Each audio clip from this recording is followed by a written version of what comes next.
Bonjour, je m'appelle Paul Lemahout, je suis docteur en électronique et j'ai réalisé ma thèse Futur et Rupture au sein de l'IMT Atlantique et l'IMT Lille-Douai.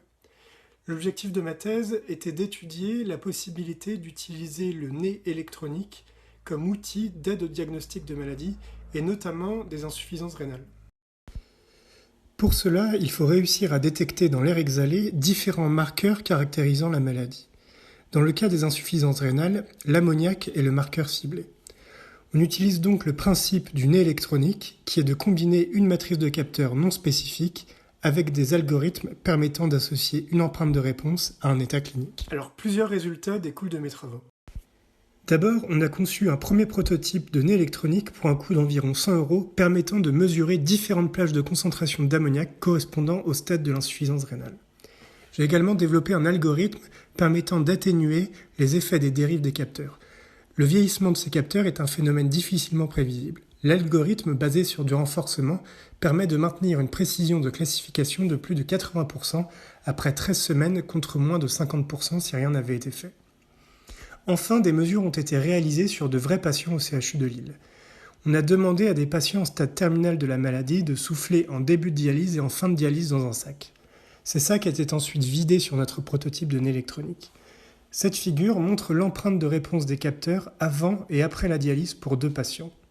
Cela nous a permis de confirmer qu'il était possible de différencier le début et la fin de la dialyse, ce qui est logique puisque la dialyse nettoie le sang de ses impuretés. Alors mes travaux ont fait l'objet de plusieurs publications, une en revue, 4 en conférences internationales et un dépôt de brevet qui est en cours sur un système de prélèvement d'air alvéolaire. Mais le point qui me rend le plus fier, c'est que mes travaux vont se poursuivre via des projets et différentes thèses, notamment du fait que j'ai pu montrer pendant ma thèse qu'il était possible de faire du diagnostic en analysant l'air exhalé.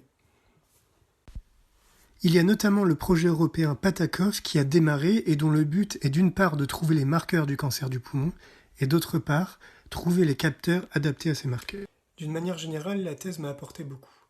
Des compétences scientifiques bien sûr, mais aussi techniques, parce que c'est l'avantage ou l'inconvénient d'être sur des programmes de recherche pilote.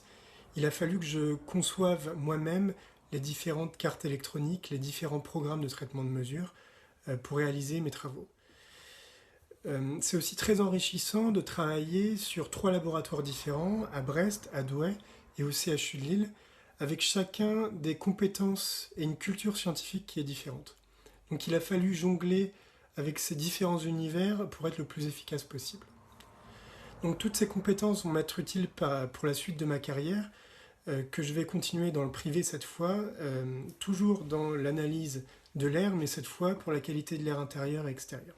Et donc je vais être un pont dans mon entreprise entre le monde de la recherche et celui de l'industrie.